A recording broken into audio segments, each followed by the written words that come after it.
প্রিয় ফার্স্ট টাইমের and second টাইমের বন্ধুরা, অ্যাডমিশন লেকচারের আজকের পর্বে তোমাদেরকে স্বাগতম জানাচ্ছি।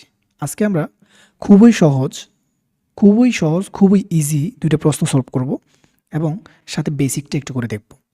তুমি 1 কেজি ভরের একটা বস্তু, একটি পাথর সোজা নিচের দিকে পড়তেছে, বাতাসের একটা বাধা দেয়া আছে, পাথরটির ত্বরণ কত? এখানে ত্বরণ বলতে আমাদেরকে লব্ধি ত্বরণটা বোঝাইছে। ওকে, লব্ধি ত্বরণটা বোঝাইছে। সো লব্ধি ত্বরণ বললেও আমাদের একই অ্যান্সার হইতো। আচ্ছা, তো এটা সলভ করার আগে আমরা একটু বেসিকটা দেখি। সাপোজ ধরো এইখানে এইখানে এইখানে একটা বস্তু আছে, সেটার ভর হচ্ছে এম। এখন এই বস্তুটা যদি ভূমি থেকে, মনে করো এটা গ্রাউন্ড আমাদের, এবং এই টোটাল হাইটটা হচ্ছে আমাদের এইচ, তাহলে এখন আমাকে বলতে হবে যে বস্তুটা যদি মুক্তভাবে পড়তো, কীভাবে পড়তো? মুক্তভাবে পড়তো, তাহলে বস্তুটা কত ত্বরণের নিচের দিকে পড়তো? জি ত্বরণের নিচের দিকে পড়তো। আশা করি তোমরা এই ব্যাপারে একমত। কিন্তু মুক্তভাবে পড়ন্ত বস্তু জি ত্বরণে তখনই পড়বে যখন কেউ তাকে বাধা দিবে না। অর্থাৎ এখানে বাতাসের যে বাধা, কি বলছি? বাতাসের বাধাটা জিরো, বাতাসের বাধাটা বিবেচনা করা হয় নাই, এই জন্য জি ত্বরণের নিচের দিকে পড়তেছে। বাট যদি বাতাসের বাধাটাকে বিবেচনা করা হয় তখন কিন্তু আর জি ত্বরণের নিচের দিকে পড়বে না, ওই বাধার কারণে জি ত্বরণটা কমে যাবে। সেই কমে গেলে ত্বরণটা কত হবে সেটাই তোমাকে বের করতে বলা হয়েছে। তো চলো আমরা একটু দেখি।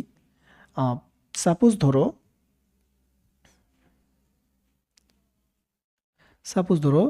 এইখানে একটা বস্তু রাখা আছে, বস্তুটার ভর হচ্ছে এম, বস্তুটার ভর হচ্ছে কি? এম। এখন এই বস্তুটা যদি নিচের দিকে পড়তে থাকে তাহলে কেন পড়তেছে? গ্র্যাভিটির কারণে পড়তেছে। তাহলে এই বস্তুর উপর প্রযুক্ত বল, মানে যে বলটা কাজ করতেছে সেটা হচ্ছে এমজি। এটা হচ্ছে মুক্তভাবে পড়ন্ত বস্তুর ক্ষেত্রে। বাট এখানে তো বাতাস তাকে বাধা দিচ্ছে, তাহলে বস্তু যেদিকে পড়তেছে বাধাটা কিন্তু তার উল্টা দিকে কাজ করবে। দ্যাটস ওয়াই এই বাধাটা কাজ করবে কোন দিকে? বাধাটা কাজ করবে উপরের দিকে, তাই না? আচ্ছা, তাহলে উপরের দিকে কাজ করবে, সে বাধার মানটা কত? মানটা দেওয়া আছে 7.8 নিউটন, তাই কি না? তাহলে এখন বলো, বস্তু যে নিচের দিকে পড়তেছে সেই ত্বরণটা যদি কি এ হয়, লব্ধি ত্বরণ, তাহলে এই বস্তুর উপর লব্ধি বল কত হবে সেটা তো আগে আমাদেরকে ইকুয়েশনটা। তাহলে আমরা দেখতেছি এই বস্তুর উপর এখন একই সাথে দুইটা বল কাজ করতেছে, একটা হচ্ছে এমজি আর একটা হচ্ছে এই বাধা বলটা। তাহলে লব্ধি বলটা কত হবে? তাহলে লব্ধি বল হবে এমজি আর হচ্ছে 7.8, অর্থাৎ বাধা বলটা। এই দুইটার মধ্যে কে বড়? অবশ্যই এমজি বড়, যেহেতু ত্বরণটা নিচের দিকে কাজ করতেছে। তাহলে এমজি মাইনাস বাধা বলটাকে আমরা বললাম এফ, যেখানে এফ হচ্ছে কি? বাধা বলটা। ওকে, তাহলে লব্ধি বলটাকে আমরা যদি লিখি M A, F equal to M A, তাহলে এম জি মাইনাস এফ। তাহলে আমার উদ্দেশ্য হচ্ছে এখান থেকে কী বের করা? আমার উদ্দেশ্য হচ্ছে এখান থেকে এই ত্বরণটাকে বের করা। সুতরাং এ ইকুয়াল টু আমরা যদি লিখি তাহলে কী লিখতে পারবো? M G minus F divided by M. তাহলে এই ফর্মুলাটাকে আমরা সরাসরি যদি মেমোরাইজ করে রাখি, তাহলে সরাসরি মেমোরাইজও করার দরকার নেই, তোমাদের এটা এমনিতেই মনে থাকবে। সরাসরি যদি আমরা মনে রাখি তাহলে আমরা কিন্তু সরাসরি ম্যাথে অ্যাপ্লাই করতে পারবো।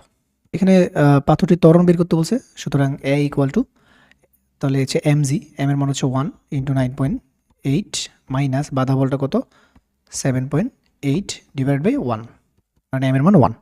তাহলে 9.8 মাইনাস 7.8, তো বুঝতেছো তো 9.8 থেকে 7.8 গেলে 2 হবে। So 2 is answer. তো চলো এই প্রশ্নটা দেখো, এটা হচ্ছে জাহাঙ্গীরনগর ইউনিভার্সিটিতে 2022-এ আসলো।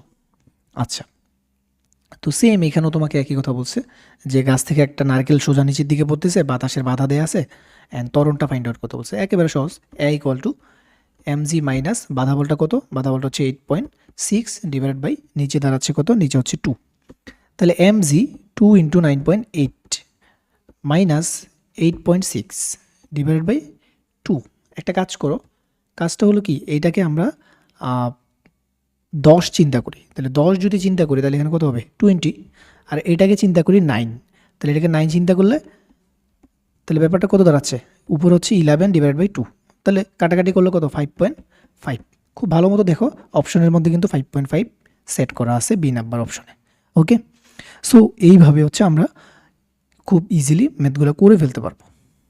সো এখানে বলা হয়েছে পথের ঘর্ষণ বল 10 নিউটন এবং 2 কেজি ভরের একটা বস্তুকে ত্বরণে গতিশীল করতে কত বল দরকার আমরা যদি এই সূত্রটা অ্যাপ্লাই করি, একটু আগে যে ফর্মুলাটা দেখলাম যে লব্ধি বল ইকুয়াল টু, একটু আগে আমাদের ফর্মুলাটা কী ছিল, প্রযুক্ত বলটা কী ছিল, mg ছিল, তাই না?